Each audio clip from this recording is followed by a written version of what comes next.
«Не делайте это, они убьют меня». Такие слова произнес редактор канала «Беларусь головного мозга» Роман Протасевич после того, как вчера утром самолет, к которому налетел из Афин в Вильнюс, по требованию белорусской стороны принудительно заставили сесть в аэропорту Минск-2.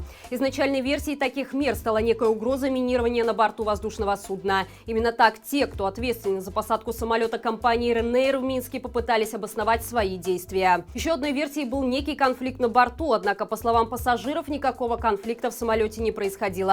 Полет проходил штатно до тех пор, пока борт не сделал резкий разворот, находясь в считанных минутах от Вильнюсского аэропорта. Экипаж вынудили посадить судно с помощью истребителя. Очевидно, что капитан принял такое решение, исходя из инструкций, будучи вынужденным спасать жизни 150 пассажиров. Романа Протасевича задержали практически сразу после приземления. Вместе с ним исчезла его девушка, гражданка России. Сейчас она находится на Окрестина. Судя по всему, случившееся стало спланированной акцией нелегитимной власти по захвату конкретного человека, ранее работавшего на признанный экстремистским телеграм-канал «Нехта». В Беларуси Роману предъявлено обвинение по 3 уголовным статьям, по которым ему грозит до 15 лет лишения свободы. Важно отметить, что это событие стало центральной новостью всех мировых СМИ. Политики уже назвали случившееся актом государственного терроризма, а представители авиакомпании Ryanair считают, что экстренная посадка была ничем иным, как захватом самолета по приказу властей. Борт из Афин приземлился в Вильнюсе около 22 часов. Пассажиров встретила премьер-министр Литвы Ингрида Шимоняте.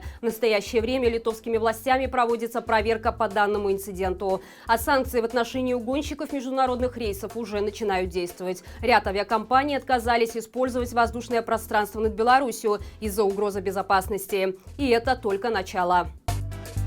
Бобруйские силовики намерены взыскать с матери в декрете 2000 рублей в качестве компенсации за комментарии в чате, где женщина поделилась честным мнением об их так называемой работе. Униженными и оскорбленными оказались известные своей непримиримой борьбой со всеми инакомыслящими в городе подполковник Сергей Рудько и майор Андрей Себецкий. В суде Рудько заявил о том, что считает себя нормальным офицером, который просто исполняет свои должностные обязанности. Вероятно, под последним подполковник имел в виду выполнение преступных приказов. По мнению Рудько, подсудимая Ирина Борздовая должна была встретиться с ним и узнать его как человека, прежде чем писать всякие пасквили в интернете. Однако политически активным бобруйчанам, которые сталкивались с данным персонажем, хорошо знакома его неподражаемая манера общаться исключительно в контексте угроз административным преследованием. На счету Сергея Рудько десятки, если не сотни административных и уголовных дел, среди которых резонансное дело против человека, который возлагал цветы на могилу солдата 9 мая, а также ночной допрос матери с ребенком в инфекционной больнице. В свою очередь, еще не накопивший такого объема преступлений за плечами, Андрей Себецкий вполне успешно продолжает бесславный путь своего старшего товарища. Звездным для него стал прошлый год, когда майора активно начали привлекать в качестве свидетеля на процессы по политическим делам. Несмотря на откровенную ложь и путаницу в показаниях, суд всегда признает правоту Себецкого. Но очевидно, что двум носителям погон и этого мало. Теперь они намерены урвать большой куш из пособия на малолетнего ребенка. Очередным глобальным изменениям подверглись законы о СМИ и массовых мероприятиях. Согласно нововведениям, существенно расширен список информации, которую нельзя публиковать в СМИ. Например, результаты опросов об общественно-политической ситуации, проведенных без получения аккредитации. Также надзорным органам предоставляется право по своему усмотрению блокировать интернет-ресурсы, если там найдутся экстремистские материалы. В последнюю категорию, как нетрудно догадаться, может попасть что угодно. От невинного комментария с эмоджи до интервью с оппонентами нелегитимного. Еще одним важным изменением стал запрет иностранным гражданам и лицам без гражданства выступать в качестве учредителей СМИ. Судя по всему, таким образом незаконная власть пытается выдавить из информационного поля страны любой намек на европейские и демократические ценности, которые распространяют независимые СМИ. В свою очередь, измененный закон о массовых мероприятиях также коснулся работы журналистов. Отныне им запрещается освещать несанкционированные мероприятия в режиме реального времени, то есть вести стримы с них. Напомним, что еще до того, как в чиновничьих головах возникла идея оформить этот запрет законодательно, две журналистки Белсата Катерина Андреева и Дарья Чульцова уже были осуждены на 2 года за стрим с протестов. Обновленный закон вступает в силу через месяц после его официальной публикации.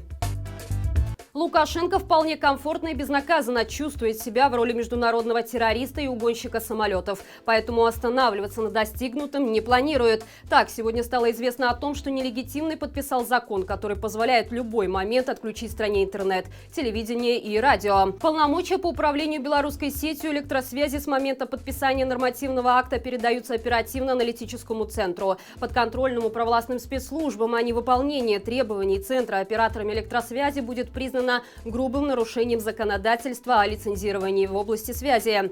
Таким мерам Лукашенко намерен прибегнуть в случае некой угрозы национальной безопасности, которой он в последнее время уделяет много внимания. И судя по той скорости, с которой появляются так называемые законы и декреты, диктатор не исключает, что усвистеть из Беларуси вместе со своей флягой ему придется уже очень скоро. Украинского депутата Евгения Шевченко, который в прошлом месяце встретился с нелегитимным, исключили из состава фракции «Слуга народа». Такое решение для сторонника белорусского диктатора не стало неожиданностью. Сразу после своего визита в Минск он предположил, что однопартийцы навряд ли оценят такой поступок. Однако подчеркнул, что о содеянном не жалеет. При этом Шевченко заявил, мол, кто виноват в том, что с президентом соседней страны встретиться проще, чем с президентом Украины. Правда, до сих пор непонятно, зачем эта встреча была нужна. Причем нардепа даже не смутила антиукраинская риторика режимных СМИ в Беларуси и то, что нелегитимный ведет тесную дружбу с Путиным, главным агрессором на востоке Украины. Важно отметить, что вчера Шевченко похвалил Лукашенко за задержание блогера Романа Протасевича. В свою очередь, Верховная Рада Украины после случившегося вчера в Минском аэропорту призвала международное сообщество присоединиться к ее требованиям и прекратить любые дипотношения с режимом Лукашенко. И это все на сегодня. Друзья, на оплату адвоката для Романа Протасевича нужны деньги, поэтому помочь его родителям облегчить хотя бы финансовые тяготы можно по ссылке, которую мы оставим в описании к этому выпуску. И помните, маленькой помощи не бывает.